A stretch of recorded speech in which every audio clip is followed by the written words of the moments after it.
So how much like warning or did you caution Drakeo and Ralphie about the gang thing? Because I feel like obviously one of the most unique things about their story is that they're like some of the only rappers in the history of LA to not be formally from a hood.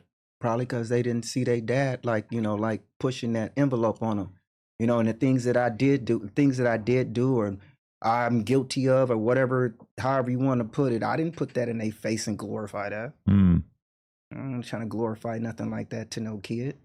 I'm gonna glorify you. Gonna reap what you sow. Just like them did that to him. I don't care about how tough you think you are. I don't care about what hood you from, and you could be the biggest, baddest bully on the planet.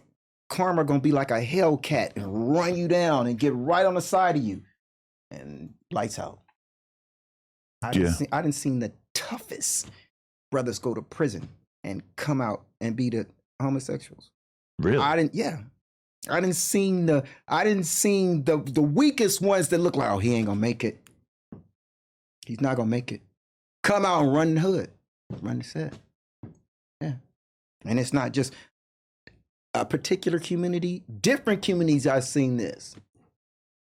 So do you have the memory of when they first asked you about being a gang member or being affiliated with anything like that? Like, and did you just tell them like, yeah, I might have made this decision, but I don't think you should?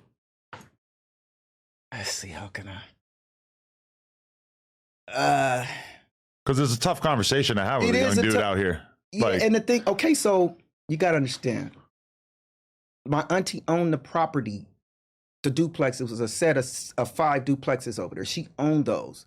It's on 107th. Okay, Washington. I'm mind you, I'm on 107th, right? Here's Washington High School, right? So that's Normandy, and then right here is Buttline. If you know anything about LA, you already know what the deal is. I got shot at 8 times over there. The movies, y'all, the movies, Colors, and them movies like that. That stuff has actually happened to me. I never forget the time I walked to the liquor. I tried to sneak. Actually, I hit the alley, tried to sneak to the store because we had to sneak to the store because all the dudes on that side of Normandy, they had a apartment complex and they could see anybody who come off that street. I guess they see me sneaking to the store.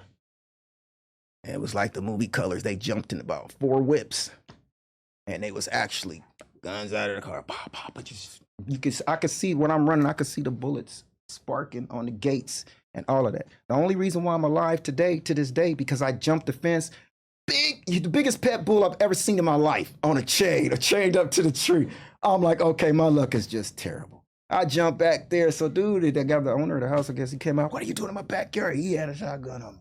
Oh shit. I'm like, man, what are you doing? I say, hey man, they're shooting at me, man. I just trying to, get away. And shoot, man, next thing you know, man, he let me run through it, come in his house, run through, get back on the other side. And that's why I'm alive right now. Wow. Me and him became good friends. El Salvadorian dude. He was real cool. And that was you just getting shot at for being from the wrong place in the wrong area? That was for me. I was coming from my house off 107th Street to the liquor store. They had a little liquor store. We called it the Death Store because everybody gets smoked at that store. Well, that's a charming nickname. Yeah. I heard some fucked up nicknames. That's pretty bad. Yeah, anybody got caught slipping going down Normandy right there and at that liquor store, they're going to pop you. Wow. And anybody them listening to this, they're going to be like, oh, yeah, they know. Wait, but so they knew where you were from, or they're just looking at you like a random person that could just get it? Well, if they see you coming off of this side of Normandy. Gotcha.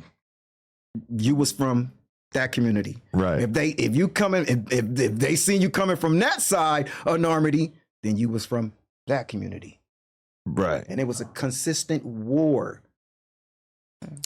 Right, because I mean it's pretty interesting because I'm sure you know Ralphie and Drakeo are like super rebellious when it comes to like basically everything that you were trying to put in their head as kids. I'm sure you were telling them to stay away from drugs and getting fucked up and everything like that. That was out the window at some point. But it's interesting how the gang thing actually took, and they actually took it serious. And I mean, it is even beyond that. It's like, we're used to crews, but the crews are always part of gangs. They're always like under the umbrella of a certain hood. Absolutely. To have a totally non-affiliated crew is like such a unique thing that almost nobody in like LA history in terms of street shit has ever really had the gall to do. Right.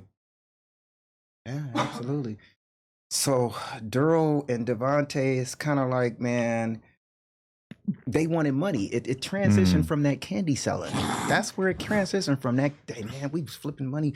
We was little, and then we start flipping this, and then okay, next thing you're gonna be flipping is probably some product, or you're gonna be flipping some stuff that you didn't clip from somebody, or you know what I'm saying? That idea of doubling and tripling money is getting, like you said, to a different level. And at this time, shit, 19, 20 years old, they Draco the ruler and Ralphie the plug at that point. Right. And so, yeah, did they start to really get traction as rappers before they start getting in trouble with the law? Because I'm assuming that that's like the next time where you really feel like, fuck, I got to intervene, is the first time you hear about one of them getting arrested. The whole time, I just couldn't catch up with him. And see, the thing is over there in that area, the sheriffs had a very, very good strategy. Like when it comes to brothers, and they did this with, if it was a household of brothers and all those brothers were gang members in whatever community or house it was, the sheriffs had a really good strategy. They would always make sure that the brothers were never on the street at the same time. So what they would do is they would always make sure that it's only one of them out and the other one's in, or they'll rotate the brothers. We ain't leaving both of them out on the street. That's all. They feel like two brothers together on the streets at the same time would just be way more deadly, way more likely to do some fucked up shit. Really? Yeah. That's interesting. More strategy. That's double. That's two people with the strategy. So we're gonna make sure one of y'all locked up at all times. That's just interesting that, like, to the police, that brotherly bond is that much more powerful than, like, the gang member guy that lives across the street from me that we hang out every day. But it's that much more significant. That's interesting. Shout out to Everything 420. It's like the Amazon for everything that you need to get lifted. Whatever your vibe is, their app makes it super easy for you to shop for your next sesh. Shipping is fast, the packaging is super low key, and they're always running deals. Tap into the app and use code NOJUMPER to get a little something off. Shout out to Everything 420.